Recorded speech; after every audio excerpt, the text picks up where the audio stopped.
And that was after the wedding. After the wedding. What do I get in the outcome? All staff members, whoever gets involved with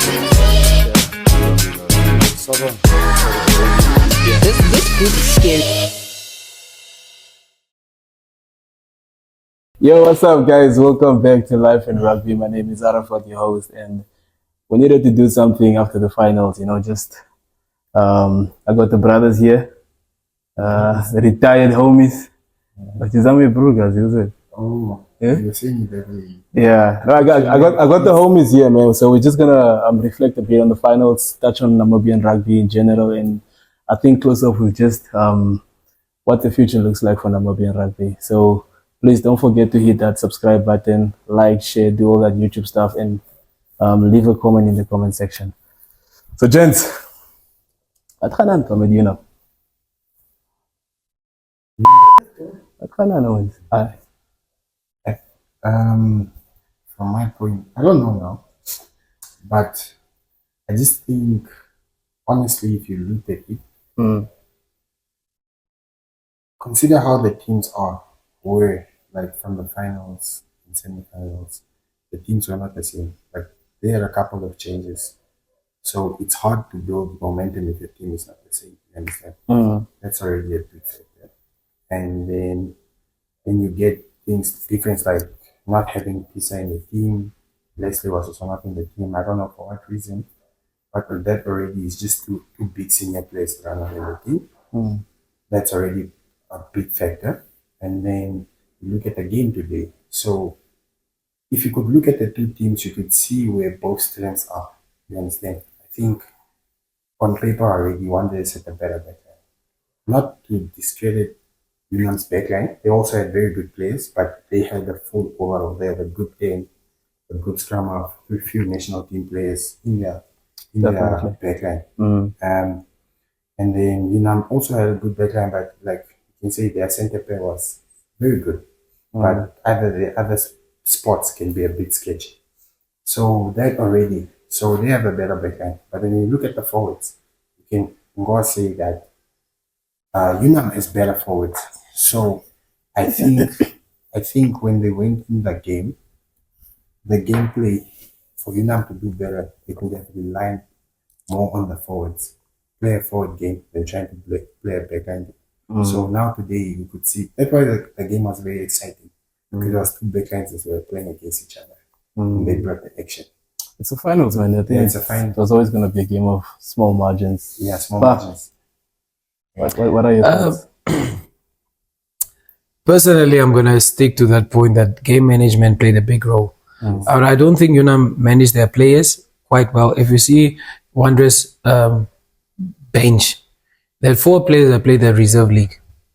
Unam had a full bench that didn't play anything. You're a clean bench.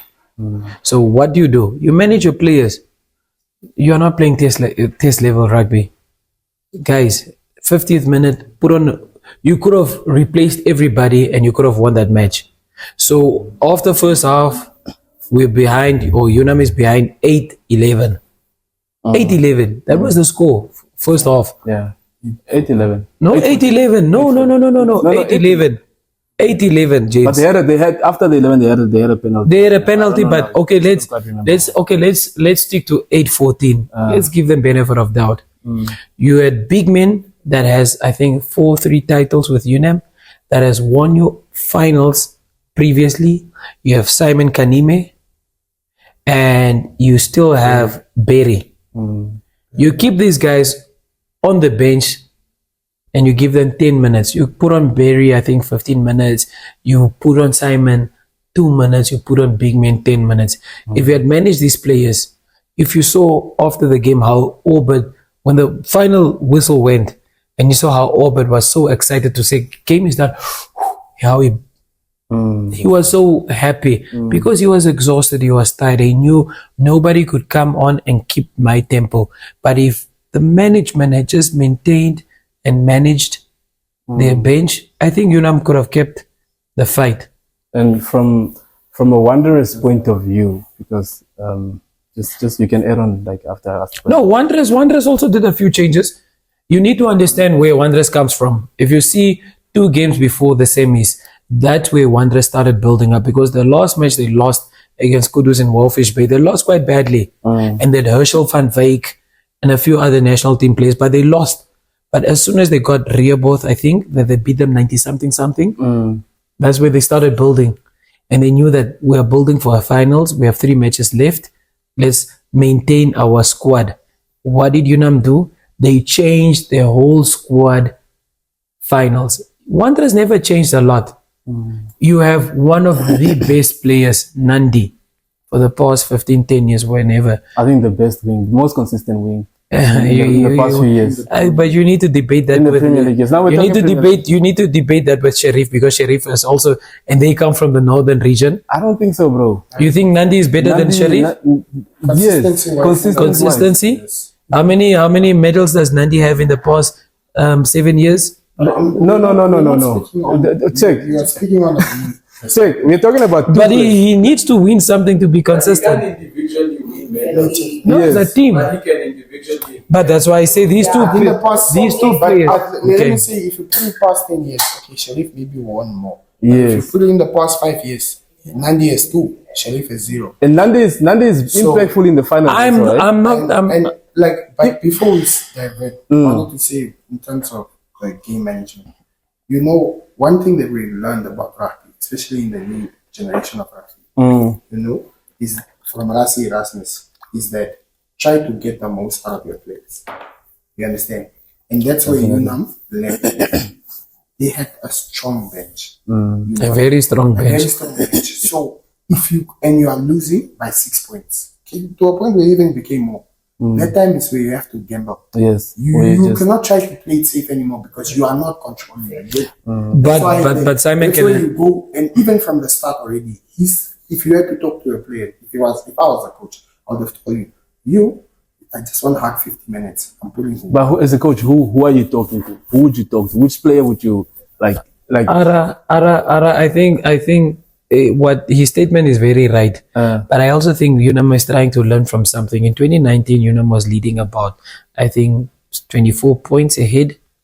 And they were leading. I'm telling you, I think Glasgow United now. they played against United. They were leading 60 minutes. I think 24 points ahead. Do you know what the coach did? He removed, I think, 4 vital players. I think he removed the scrum half, removed the 2 locks. He removed, and then unfortunately they ended up losing the game. Maybe the coaches have different styles of coaching teams and playing games, and maybe they don't want to experience what a team has experienced in the past. So I think today the coach was supposed to do what the coach was supposed to do about 6 years ago. He was supposed to do the changes. And the changes what I'm saying is what Coach Juan did in 2019. This was what Coach Russell was supposed to do. But you are getting this a big difference. And you need to win the game. No. That's what I'm saying. In 2019, you weren't managing a game because your changes. You were winning a game. But Just remember, listen Jimmy, to me, also what I'm remember trying to also say. that That's what Wanderers did today. That's what Wanderers did today. They were leading and they didn't make changes. They only made 2 changes because the people that are in the game, you need to understand that I played in that 2019 game. You understand? That game, we were leading by 4, but the game was not easy. Yeah. It's just we understood what their gameplay was, so we knew how to counter them. And to be the fair, game was not easy. it So really looked today, easy. it's a difference. It's a difference because they are chasing a game. In them, we were already winning, so you didn't have to make those drastic changes. But right now, they were losing. You have to make the drastic changes because what you chose to do, it's a final. It's a final. So small things that you need to keep in mind is like when changes need, do it. When points are need to be taken, take it. You understand? Because you need to always keep close to the scoreboard. Even that when there were 13 men down, everybody says the scrum was a good decision or the 8th play did a wrong play, whatever. But there was always going to be the gamble. But if you had just taken the 3 points, reset, they are down 13 men. But now You are receiving the put ball. the scoreboard pressure on them. It was going to be 11-11 and they are down 13 men. That was already going to play psychologically in their minds. So Because that's where the problems came from. as a captain, if I got a penalty where I knew we were 15 men and they are 13 men. And personally, I would have called the scrum because I'm a forward player. I knew that if I dominate, and we were already 2 scrums before that, we dominated. So I'm gonna take the scrum. The call came from the scrum off. I won't go on the open side. The blind side, if you watch the game, if you go back to the game, you see the blind side. You had Camlo, Alkino, the wing, and the fly off against 3 players. What do you decide to do? You decide to play on the open side. He gets tackled. It's very easy to defend because the line is close by and you can help. You can use that line to help you defend. So what they did was they took the line as their defensive structure. They tackled. They won the penalty and they kicked back. You have Denzel Bruve that can kick. That boy was kicking that guy for is- territory. So I think a lot of decision making, game management, and I just think Unam as a team, physically they were there, mentally they were there, but decision making, it wasn't there.